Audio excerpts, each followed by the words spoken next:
Beverage Bloodbath, welcome back. Week 2 action in the books. This is your fearless commissioner, Nick Dukes, coming at you with Week 2 matchups, ups, downs, highs, and lows, injuries, sleepers. Before we get into it, I need to address some obvious amenities here in the room. After some slightly uncalled for constructive criticism about last week's video, I went ahead and made some adjustments to the studio here. Firstly, Mary's recommendation of, couldn't you get like a cool background or something? So, I give you a really cool football background. Furthermore, the attire this week, of course. As Mr. Sharp so lovingly pointed out, are these your COVID videos? No, sir. Why would that be? Your hair's kind of a mess and you're not really wearing a shirt. Hence, hair, collared shirt, tie. Double bonus, since this is Gabby's favorite polo.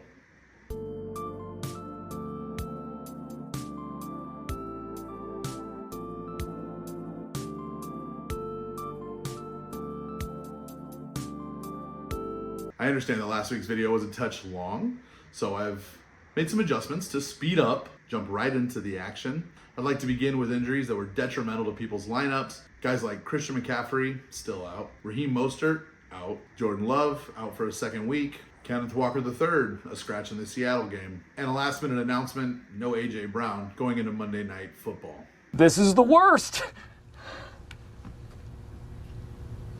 Speaking of detrimental injuries, Quentin got shafted again this weekend. That's what she said. Michael. When his quarterback, Tua Tagovailoa, almost died on the field. Another major concussion putting him out, and my guy should really consider retirement at this point. Still with 6 points, that's not Quentin's dud this week. His dud, Rashad White, 4 carries for 18 yards, gets him 2 fantasy points. His stud, however, Malik Neighbors, the rookie in New York, finally gets some points on the board with 28 after 10 catches, 127 yards, and a touchdown. Going into Monday night, Cole and Quentin tied, neck and neck, 109 apiece, each with a running back to go. And Quentin ends up pulling out the victory 126 to 124 over Mr. Coltrane. His dud, also with only 2 points this week, Tank Dell, and his stud, Calvin Ridley, with 24 points. Matchup number 2 is yours truly. Put up your Dukes, 165 points with a win over Max Maniacs with 114. My stud this week came on Monday night with Jalen Hurts, 25 points after a couple tush pushes to put him over the line. My dud, Garrett Wilson, still not able to find traction and chemistry with Aaron Rodgers over there with the Jets. Max stud, wide receiver in Seattle, DK Metcalf, 28 points after 10 catches and almost 130 yards with a touchdown. But hold the phone, his dud, Travis Kelce, 1 point. Absolutely miserable.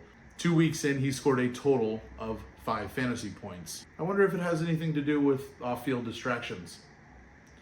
Maybe he should stay off the dance floor and a little bit more on the field.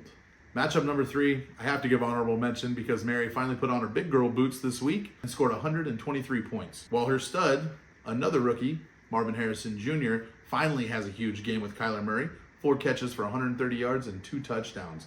29 fantasy points. Outstanding. Her dud, however, is a goose egg. Takes a flyer on a tight end out of Tampa Bay. Caleb Otten, 0 points. No, God!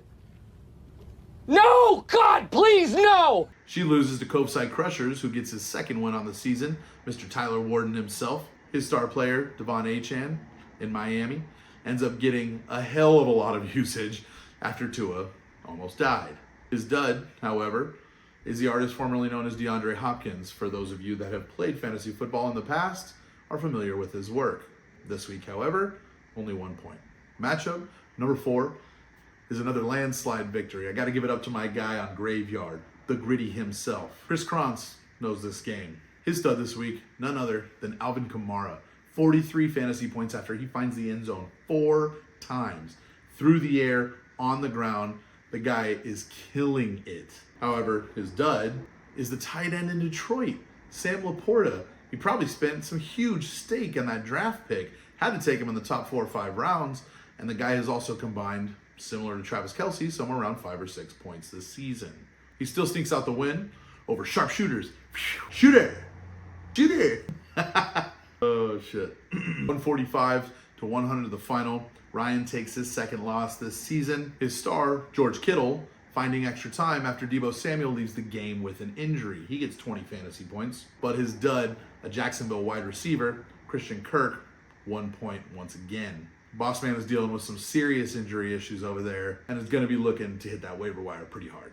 And the last matchup this evening is one that I am absolutely honored to bring and share with all of you. Oh my God! Okay, it's happening. Everybody stay calm. What's the Everybody procedure, stay calm. everyone? What's the procedure? Stay calm. As last year's league high scorer, We're Not Worthy, gets smoked by the artist formerly known as Zach Abeda. 132 to 94. Gabby goes 1-1. Strong start out the gate on Thursday night when James Cook scores 27 fantasy points, 3 touchdowns. Decides to roll with the Cowboys D for a second week in a row, and for the second time this year, negative fantasy points from her defense and special teams. On the other side of the ball, my man Zach's very precariously well-studied first-round draft pick, Amon-Ra St. Brown.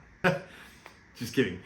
He auto-drafted. His stud goes for 22 fantasy points this week, while his dud, Isaiah Likely, his first choice off of the waiver wire last week, ends with 4 points. Incredible week for upsets in the NFL. The Packers beat the Colts, as they were not favored at home. The Chiefs almost lost to the Bengals, and the Rams got steamrolled by the Cardinals. I'm still reeling from that Monday night game when the Eagles gave up a for-sure lead and a definite W with a drop pass from Saquon Barkley. Going into week 3, check your lineups, check your waivers. So many more injuries from this week that are going to play a factor on your teams. Grab some backups, stash some second and third stringers. You guys are going to need that luck. Your team high score this week is none other than yours truly. Put up your Dukes, 165 points. And your low scorer of the week, everybody's favorite senior manager, Gabby Sanchez, 94 points. Gonna need to work on that one. Thanks for checking back in with me here at the Beverage Bloodbath Fantasy Football League. Looking forward to bringing you next week's video. And if you like the video, like the video. I'll see you guys tomorrow. Commish out.